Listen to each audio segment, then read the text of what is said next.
नमस्कार, आप देख रहे हैं द बिहार टॉप। मैं हूं आदेशपुरी। एईडीओ परीक्षा आपको याद होगा, अप्रैल में ये 3 चरण में एग्ज़ाम हुआ और पेपर लीक की बातें सामने आई और एग्ज़ाम को कैंसिल करना पड़ा।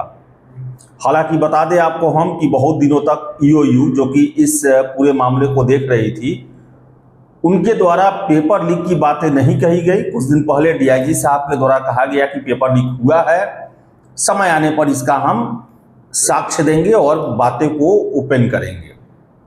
आपको बता दें कि 2-3 रोज पहले मामला खुला और पता चला कि बार्क यानी कि भाभा एटॉमिक रिसर्च सेंटर जो है मुंबई में, वहां पर काम करने वाला एक टेक्नीशियन जो है वो मास्टरमाइंड निकला।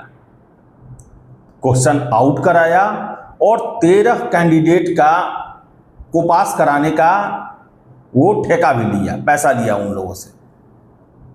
आपको बता दें कि 2-3 दिनों से मैं बिहार से बाहर था और ऐसे में पेपर के अलावा मैं कहीं नहीं देखा कि इस खबर पर ज़्यादा जोर दिया गया हो। और आपको बता दें कि एईडीओ एग्ज़ाम जो था वो बीपीएससी का जो है वो छात्रों की संख्या से सबसे बड़ा अब तक का एग्ज़ाम है। 11 लाख से अधिक कैंडिडेट इसके लिए आवेदन किए और लेकिन दुर्भाग्य रहा कि एग्जामिनेशन में 4.5 लाख के आसपास लोग ही अपीयर हुए।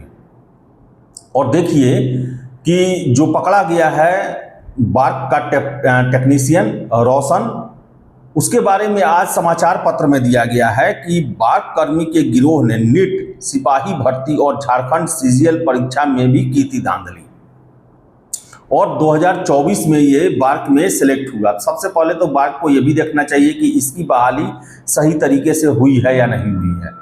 और बता दें कि रोशन जो है ये बहुत पहले से सेटिंग एटिंग के काम में रहा है और हर एक एग्जाम में एक नया नाम, बड़ा ही आश्चर्य का बात सामने आ रहा है। और दूसरा चीज़ है कि खुद भी सेटिंग से नौकरी की। आप झारखंड में ही देख लें, आप अभय तिवारी को या मनोज तिवारी करके जो है वो भी 4-5 नौकरी निकाला और सबसे बड़ा सेटर वही है। इसी तरह आपको बीपीएससी 67वीं के समय में याद होगा, एक डीएसपी जिसको लेकर इकोनॉमिक ऑफेंस यूनिट ने सरकार को पत्र लिखा था कि इसे डीएसपी के पद पर ज्वाइनिंग न दिया जाए। उसके बहाली पर भी प्रश्न उठता है और उस पर पहले से ही फर्जीवाड़ा करना, सेटिंग करने का आरोप है। तो ये नाम आ रहे हैं जो कि ऑलरेडी जॉब में है, जॉब में भी 2 नंबर तरीके से गए और ये खेल जॉब में जाने के बाद भी चलते रहा। आप देखिए इसके बारे में जो सूचना आ रही है कि बीपीएससी द्वारा आयोजित एईडीओ भर्ती परीक्षा में पेपर लीक मामले में गिरफ्तार भाभा एटॉमिक रिसर्च सेंटर के टेक्नीशियन रोशन कुमार और उसके दोस्त आकाश कुमार को जेल भेज दिया गया। रोशन नालंदा के नूर सराय का रहने वाला है और बता दें कि ईओयू ने रोशन को मुंबई से गिरफ्तार किया और उसकी निशानदेही पर आकाश पकड़ा गया। इस मामले में यानी कि एईडीओ के मामले में अब 7 जिलों में 12 केस दर्ज हो चुका है और अब तक 27 लोग को गिरफ्तारी हो चुकी है। रोशन दिसंबर 2024 में बार्क में ज्वाइन किया और वो आकाश के साथ मिलकर 4-5 सालों से परीक्षाओं में सेटिंग कराने का नेटवर्क चला रहा था। इस गिरोह ने नीट यूजी 2023 में फर्जी परीक्षार्थी यानी कि स्कॉलर बैठाकर परीक्षा पास कराई थी।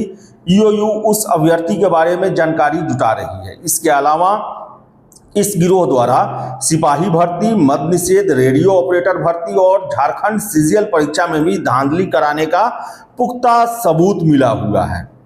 और बता दें आपको हम कि जो श्वेता कुमारी, जो पटना के कुम्हरार की रहने वाली है, जिसका सेटिंग कराने के लिए श्वेता कुमारी के पति से रोशन 25 लाख में जो है वो सौदा तय किया था।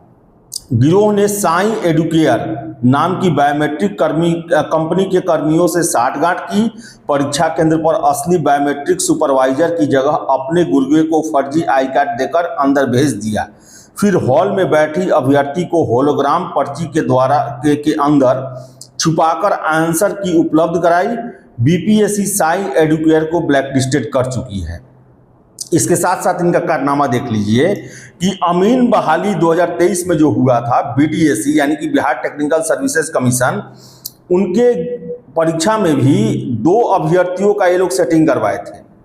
दोनों अभ्यर्थियों पर 7 लाख रुपए बाकी थे, वे पैसे नहीं दे रहे थे, तो बकाया राशि वसूलने के लिए अपहरण करने का प्लान था।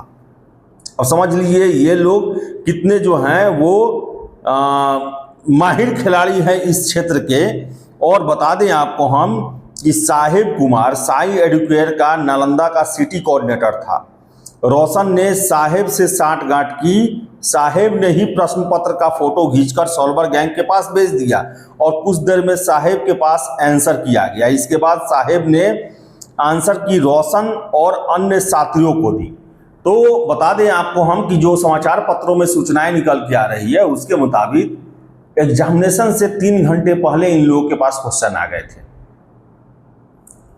और एडीओ एग्जाम 3 चरणों में होने के बाद आपको बता दें कि इस एग्जाम को कैंसिल करना पड़ा। और देखिए कैसे कैसे लोग जो हैं वो एग्जाम के फर्जीवाड़ा में लगे हुए हैं। मैं हमेशा से कहता हूं बिहार परीक्षा माफियाओं की राजधानी है। देश में कहीं भी परीक्षाओं में कुछ गड़बड़ हो उसके तार बिहार से जुड़े हुए जरूर मिलते हैं। तो देखिए अब आगे क्या क्या कार्रवाई होता है, लेकिन बताएं आपको हम कि इन खेला के चलते पूरे एग्जाम को कैंसिल करना पड़ा और अभी दूर दूर तक एग्जाम होने की संभावनाएं भी नहीं दिख रही हैं। अभी तक चुप्पी साधे हुए है आयोग, कुछ भी इसके बारे में ना कोई नोटिस है ना कोई जानकारी है। तो चलिए आपकी क्या राय है कमेंट बॉक्स में दर्ज जरूर करें। वीडियो पसंद आए तो लाइक शेयर करें। हमारे चैनल द बिहार टॉप को सब्सक्राइब जरूर कर लें।